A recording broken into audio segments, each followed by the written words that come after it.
This is Deborah Stewart, and I'm in my studio today, and I'm thinking about a couple of different things. One is a painting I want to do in the near future. I have a large canvas that I have stretched and ready to go, and so I'm thinking about color, but then I'm also thinking about the importance of mark making. And I've been looking through my book that I wrote in 2013 and looking at the artwork that is in that book that I created at that time, and I can see how much my work has changed over the years. And one of the things that has changed has been mark making in pastel, mark making with acrylics. And I think that sometimes you can have a really simple idea, and the difference in how it turns out can all have to do with mark making. And so I'm just going to do a little bit of practicing here on the paper behind me. That'll help me get ready to start painting. I'm going to use some of the colors that I'm thinking about using, and I'll pull out some of the brushes and I'll just do some practicing with mark making, because I don't want to practice on my canvas that I'm going to paint on, but I want to practice on paper. I have found that working on paper, doing paper pieces, has been a really important part of my process, because it helps me loosen up, it helps me work some things out, and it also helps me do that mark making. So that's what I'm going to do in this video. Well, I do like to start a lot of paintings with actual mark making, with drawing media. And here is a Derwent water soluble graphite, brown, and here's a black one. I'm not going to put too much down, but I'm just going to put a few things down. I also like to concentrate on creating layers. The next thing I'm going to do is I'm just going to put down some fluid washes of color in certain places with this brush. And you can see I'm just kind of dragging it around, because here's mark making right here. Sometimes it's very light, where I'm barely touching the paper, and then other times it's more intense, where I push down harder on the paper.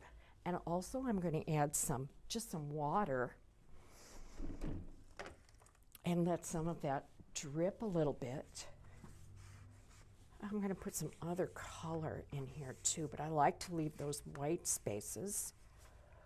That helps me kind of develop some underlying structure. Well, you know, I'm not even thinking about this. I'm just playing around with it and having fun. So, that was yellow-green. Well, I have a little bit of black here. I wasn't going to use it, but why not? Let's see, I think I'll put just, well, it actually looks almost like an olive color, so that's nice. It has some nice kind of value. And I'm going to leave some of this white, so now I don't want to put the black on one side and the yellow-green on the other, so where else? Maybe I'll put some of this down here like that. Again, put some water on that. Create a little difference. I don't want everything to be the same, so I like to start off with these kind of fluid areas, just like this. Okay, so that was yellow-green, a little bit of black, and another thing I like to do when the paint is wet, even in this stage, is I like to take one of these color shapers through, and I drag it through, and I make some marks in this way too, in this what I call an underpainting, the beginning stages of a painting. So that's nice. It creates a few drips and some different values. But I'm going to dry this now with my hair dryer. Well, already I can see some interesting things just by doing the mark making and the fluid washes. I really like what's happening in here, which was part of the water I added.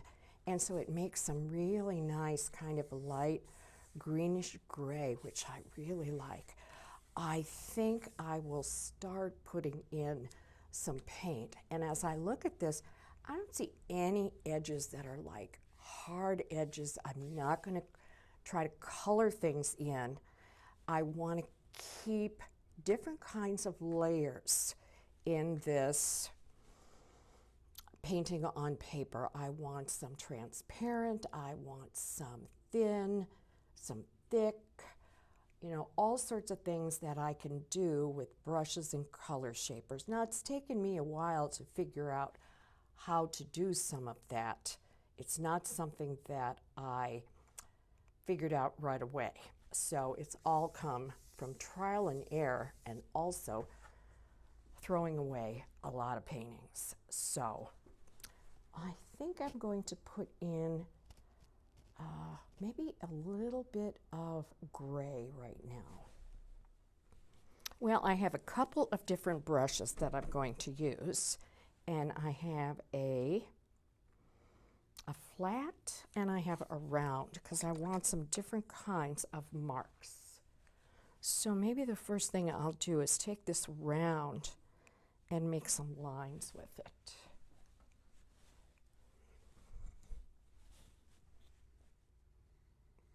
Oh, this is almost the color of my underpainting here. So I'm just going to take this and kind of put some lines in there. They're pretty thick. They're very opaque. And maybe, okay, I made a long flowing line, so maybe I will make, let's see, I'll take that and make some short, jagged marks, and then maybe some kind of curved, loopy marks. That would make a lot of different kinds of marks. All right, then I have this one. So I think I will just make some wider marks, and I'm going to take my silicone and I'm going to drag it through the wet paint and make some other kinds of marks while I drag that through, and I can see the paint underneath. So there we have like some yellow lines that are made just by my scraping through.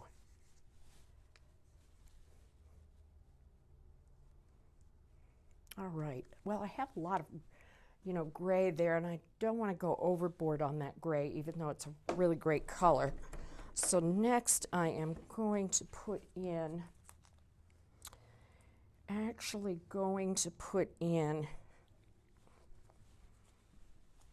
a different color. Okay, next I'm going to put some muted red violet in here, different places. And I'm going to put it in with this silicone shaper.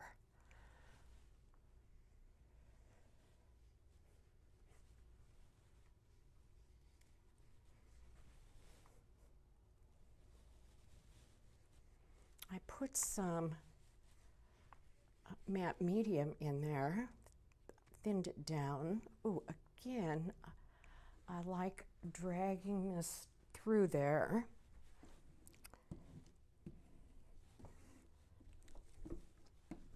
Put a little bit more in.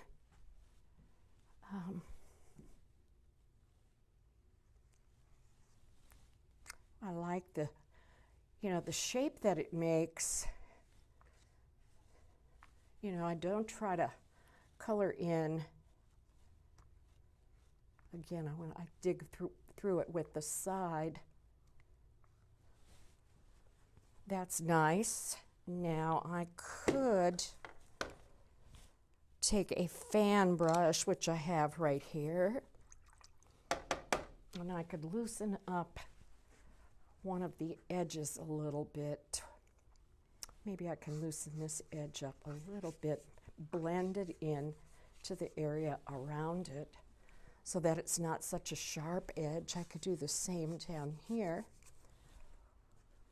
Those are very subtle colors, but they're really nice colors, I think.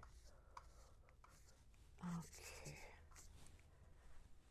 And maybe I will have some thin marks again with a round brush and this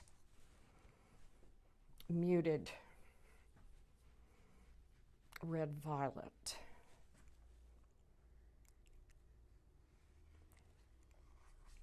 Kind of dragging it through. It's kind of nice. Different kinds of marks. So I really only have a couple of colors right here. So now it is, what other color can I put in here? That's what I need to think about. I've got yellow green. I've got some grayish green. I've got some violet. I could put a little bit of a brown in there, I think. And what other kind of a line could I make with the brown? I think I might get out a big palette knife and make some kind of a mark with something else like a palette knife, which I am looking for.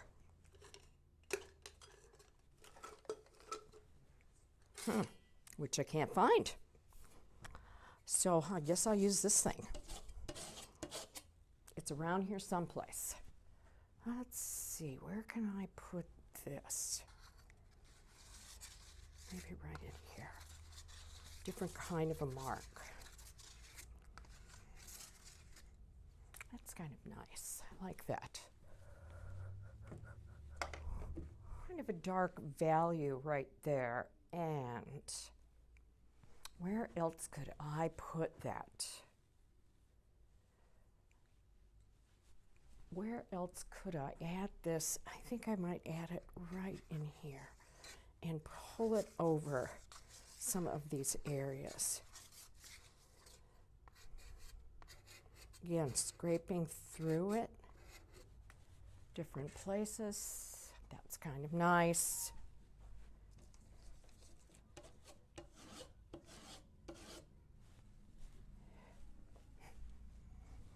Maybe a little up here.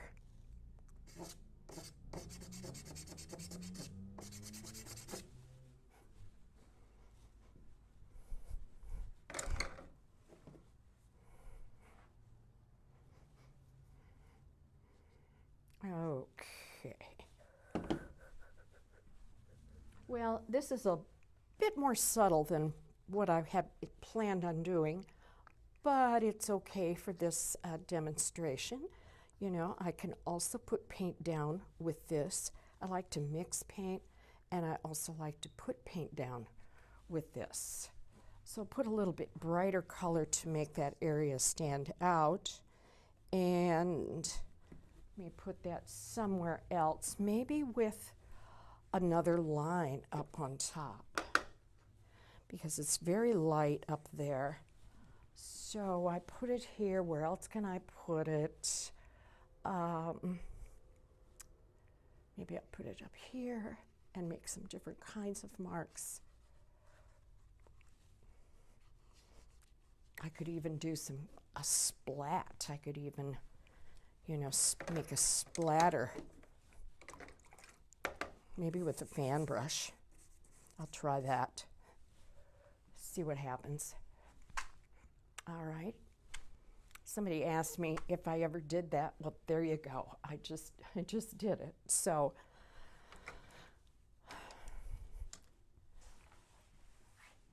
and And even that creates some accidental things that are happening, which are really nice. So it's not everything has to be planned, and you don't have to have a reason why you're doing something. I like these practice pieces like this because then I can say, okay, this was nice. It's a little bit more subtle than what I want to do, but it helps me practice loosening up, practicing making different layers, and anytime I'm working, it helps me figure things out. So it's better than trying to sit around and think your way out of a problem. It is better to move your way out of an issue that you might be having. So that is what I think. Because when you're working, a lot of times things come to you, and a lot of times you work things out in the process where maybe you wouldn't if you were just trying to read about something or figure it out in your head. So I think it's better to just do, to try and make things happen. So I'm going to look at this a little bit more, and maybe there's another color that I'll add to that, but it's all about mark making, and that's what this is. Layers, mark making, different ways to apply paint, and practicing and experimenting. Well, this is one of the last paintings that I did, and you can see it's so much brighter than this. So this maybe is a little too subtle, but mark making is the key. So that is the thing that I think I would recommend to anybody, myself included, is to find different ways to make marks, whether it is pastel or whether it is acrylic painting. It's all about marks and line and loosening those things up and having a combination of marks, fluid marks, thin marks, thick marks, transparent, opaque, overlapping marks, things underneath showing through, as many different varieties. That's what I'm trying to do. So you may be trying to do something totally different, but that's what I am working on. That's my goal. And so the next painting, I have a big canvas here that I'm going to work on, and I'm going to try and take what I've done here, not recreate it, but to use what I've done here to kind of get me started on this one. So this is too subtle for me. I did go back in and add some white marks to make some things stand out, because the other thing I noticed is that it was all the same value, and I lost some of the white that I really liked in the beginning. So I went in with some white paint. So try different kinds of ways to make marks, different brushes, different tools, different mark making, drawing materials, and have fun with it and loosen up and practice on paper.